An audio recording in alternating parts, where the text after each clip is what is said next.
Olá, meus irmãos, que a graça e a paz do nosso Senhor Jesus Cristo seja com todos. Eu quero meditar com você na palavra do Senhor e eu peço a você que abra a sua Bíblia no Evangelho segundo escreveu Marcos, capítulo 14, o verso de número 72. Diz assim a palavra do Senhor: E logo cantou o galo pela segunda vez. Então Pedro se lembrou da palavra que Jesus lhe dissera: Antes que 2 vezes cante o galo, tu me negarás 3 vezes. E caindo em si, desatou a chorar. Oremos, irmãos. Pai, nós rogamos a Ti a sua bênção, que o Senhor nos conduza, ó Deus, neste momento de meditação na sua palavra, que o seu Santo Espírito nos ilumine, ó Deus. Nós pedimos a Ti, ó Pai, a sua bênção e oramos no nome santo de Jesus Cristo. Amém, Senhor.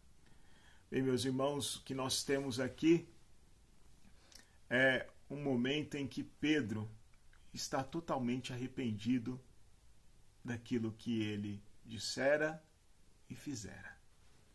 Uma era a intenção do coração de Pedro e outra foi aquilo que ele fez.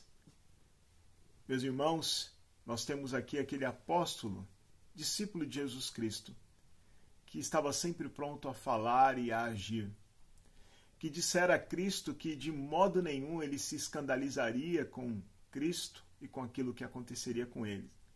Que os outros discípulos sim, mas que ele não. E ao ser repreendido por Cristo, ele dissera que estava disposto a morrer por Jesus. Pois bem, o que nós temos aqui é que a palavra de Cristo foi verdadeira, assim como é para todos nós. A palavra de Cristo não muda. Cristo, Deus Filho, onisciente, sabia de tudo o que aconteceria com ele e também com os seus discípulos. Sabia que no momento crucial em que ele poderia ser defendido pelos seus discípulos, os seus discípulos fugiriam. Pedro o acompanhou de longe. É certo que Cristo não precisaria de nenhum dos seus discípulos para ser salvo. Se ele quisesse, legiões do céu o salvaria. Porém, Pedro foi confrontado pelas suas palavras apressadas. E, ao ser confrontado, diferentemente de Judas, que demonstrou remorso e tirou a própria vida, se afastando dos discípulos e de qualquer oportunidade para perdão e arrependimento, Pedro arrependeu-se, ficou próximo dos discípulos, procurou o local onde Cristo disse que iria após a sua ressurreição, para ter um reencontro com o Senhor e assim se reconciliar com Ele. E o que nós veremos aqui são as características do arrependimento de Pedro, segundo isto que Marcos registra aqui. E a primeira característica que você pode observar é com respeito à palavra. O texto diz: E logo o galo cantou pela segunda vez. Está registrando o momento, o fato. O galo cantou pela segunda vez. Ele cantou logo depois de Pedro ter negado Cristo pela terceira vez. E então Pedro se lembrou da palavra que Jesus lhe dissera. E a primeira característica do arrependimento de Pedro é o quê? A palavra que confronta, a palavra que foi dita. A palavra de Cristo a Pedro foi uma palavra confrontativa.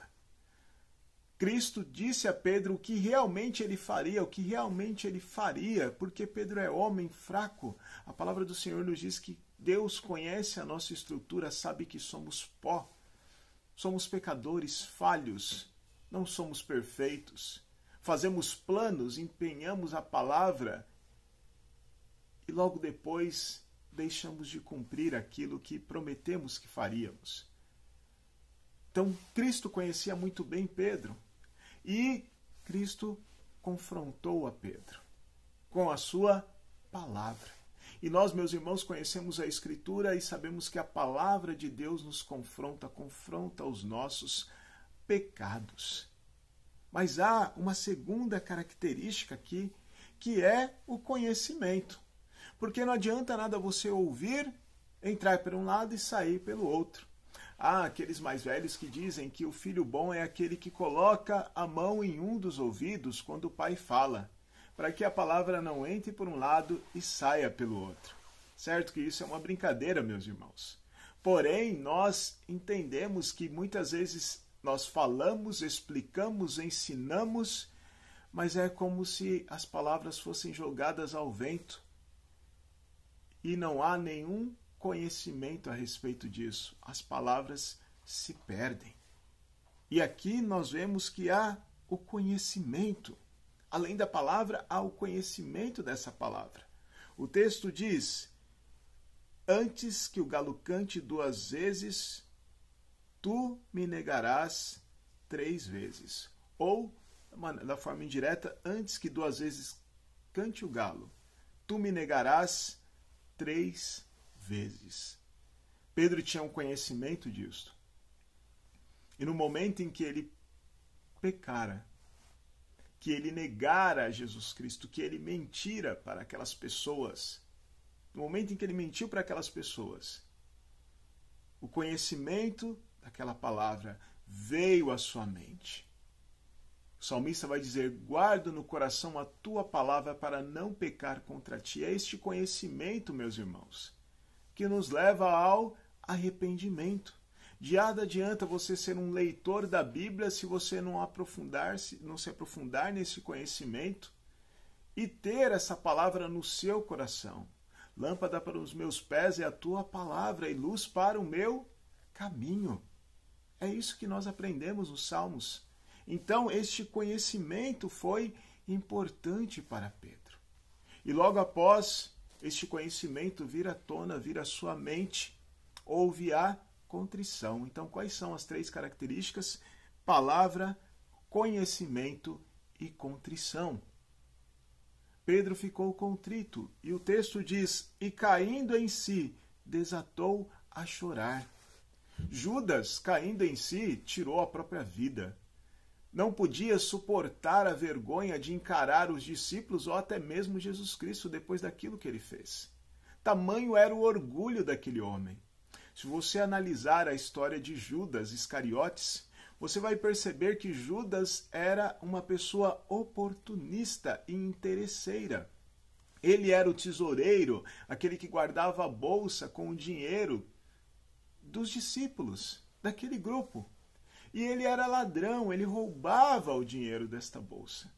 No momento em que é derramado o vaso de alabastro sobre Jesus Cristo, o que ele fala no seu coração? Que aquele dinheiro poderia ser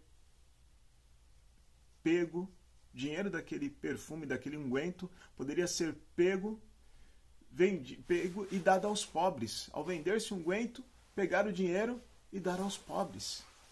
300 denários. E Judas vendeu Cristo por 30 moedas de prata. Não havia nenhum arrependimento naquele oportunista, naquele interesseiro. Havia apenas remorso. Como é que eu vou viver com essa vergonha? Como é que eu vou encarar essas pessoas? Prefiro tirar a minha própria vida. Mas em Pedro houve arrependimento, contrição. Ele chorou amargamente, mas continuou andando com os discípulos. Quando Cristo disse que encontraria, depois de ressurreto, os discípulos no mar de Tiberíades, Pedro estava lá, esperando ele. Esperando se encontrar com o Senhor. Porque Pedro sabia o tamanho do perdão que há em Cristo. Quando nós lemos a Escritura, no capítulo de João, capítulo 21, nós temos ali, Pedro foi perdoado por Cristo e comissionado a pastorear as ovelhas. Foi uma segunda chance para Pedro. Aquele que foi encontrado às margens do mar, foi chamado por Cristo para ser pescador de homens e, no capítulo 21 de João, agora é recomissionado a pastorear as ovelhas, a ser pescador de homens. O Salmo 103, verso 14. Deus conhece a nossa estrutura, sabe que somos pó.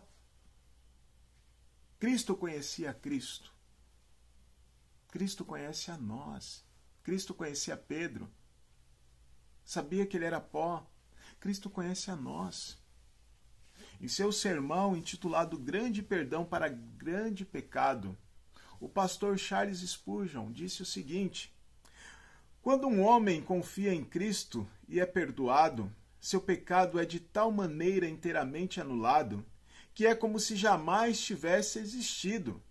Seus filhos trazem para casa os cadernos deles, sem nenhum borrão, mas se você olhar cuidadosamente, consegue ver onde foram apagados os borrões.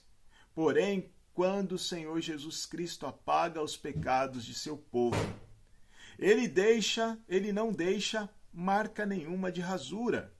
E os pecadores perdoados são tão aceitos perante Deus, como se jamais tivessem cometido pecado. Meu irmão, nesses tempos de pandemia, que você está em quarentena, sem auxílio nenhum muitas vezes, sem fiscalização nenhuma, só você e Deus. Quantos pecados, quantas falhas, quantos tropeços. Nós somos falhos e nós devemos nos lembrar que Deus conhece a nossa estrutura, sabe que somos pó, sabe que somos finitos, limitados, pecadores ainda, embora justificados por Ele. E nós devemos nos lembrar do grande perdão que há em Deus. Que haja em você a palavra, o conhecimento dessa palavra e contrição. E que assim, arrependido, você esteja se voltando para Deus. Não há pecado humano, fora a blasfêmia contra o Espírito Santo, que Deus não possa perdoar. Se você está em situação em que você está se sentindo distante de Deus, está chorando amargamente por causa dos seus erros, do seu pecado, se as pessoas não conseguem te perdoar por aquilo que você fez, lembre-se que em Deus há perdão para você, que Cristo o perdoa. E como disse o pastor Charles Spurgeon, Cristo apaga as nossas transgressões, os nossos pecados de tal forma que é como se eles nunca tivessem existido. Que Deus o abençoe ricamente com esta palavra, meu irmão. Amém.